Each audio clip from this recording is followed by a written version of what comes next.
અને અગાઉ પણ રણ બાબતે ખૂની ખેલ ખેલાયા છે ત્યારે ભગતસિંહ સેના મેદાનમાં જ છે. તમારી AK-47 તૈયાર રાખજો, બાકી ગેરકાનૂની કૃત્ય કચ્છની અંદર ચલાવવા દેવામાં નહીં આવે એટલે નહીં આવે.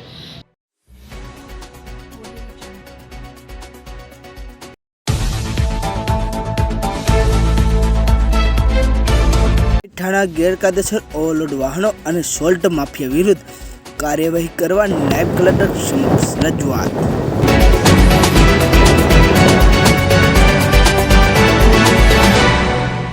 કચ્છના ભરૂડિયા એકર રણ વિસ્તારમાં અનેક મીઠાના દબાણ હોવા છતાં જવાબદાર અધિકારી કોની રાહ જોઈ રહ્યા છે કાર્યવાહી કરવા?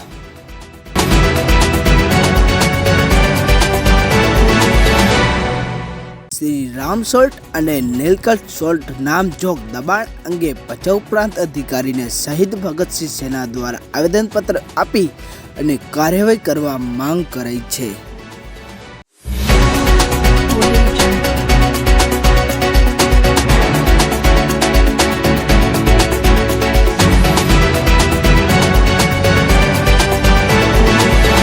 દિવસ 7માં જ કોઈ કાર્યવાહી કરવામાં નહીં આવે તો જન આંદોલન થશે તેવી ચીમકી શહીદ ભગતસિંહ સેનાએ આપી હતી.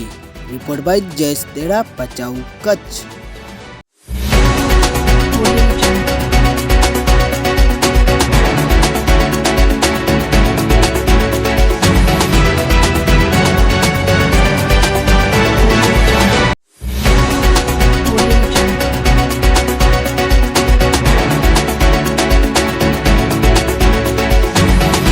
નાયબ કલેક્ટર ભચાઉ મધ્યે રજૂઆત કરવામાં આવી કે ગેરકાનૂની રીતે જે અવૈધ રીતે મીઠાના કારખાનાઓ જે એકલ અને ભરૂડિયામાં જે ધમધમી રહ્યા છે, જેના કારણે સાચા આગરિયાઓનું જે હક છે એ છીનવાઈ રહ્યું છે અને ગેરકાયદેસર રીતે કરોડો લાખો ટન મીઠો જે પકવી રહ્યા છે.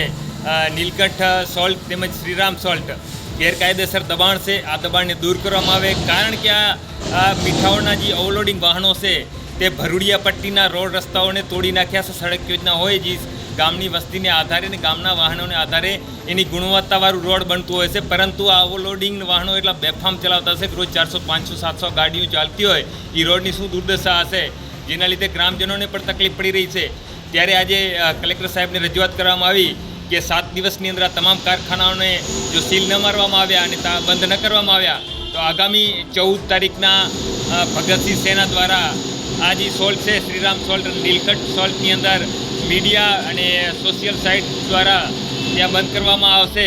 અને અગાઉ પણ રણ બાબતે ખૂની ખેલ ખેલાયા છે ત્યારે ભગતસિંહ સેના મેદાનમાં જ છે. તમારી AK-47 તૈયાર રાખજો, બાકી ગેરકાનૂની કૃત્ય કચ્છની અંદર ચલાવવા દેવામાં નહીં આવે એટલે નહીં આવે.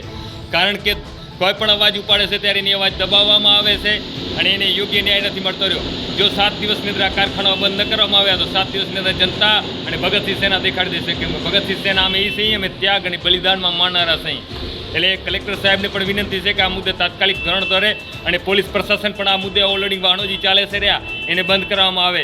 એટલે અમે 7 દિવસનું કોમ્બિંગ હમણાં હાલથી ચાલુ કરવાના પણ છીએ અને જે પણ આના અંદર ઇન્વોલ્વમેન્ટ હશે તે તમામ સામે કાયદેસરની કાર્યવાહી થાય તે મુદ્દે અમે લડવાના છીએ. બાકી એવું જો માનીને બેઠા હોય કે કાંઈ નહીં થાય તો એ માનસિકતા તોડી નાખજો. એનાથી ઉપર ઘણા બધા ભગતસિંહના વિચારો હવે નીકળી ચૂક્યા છે.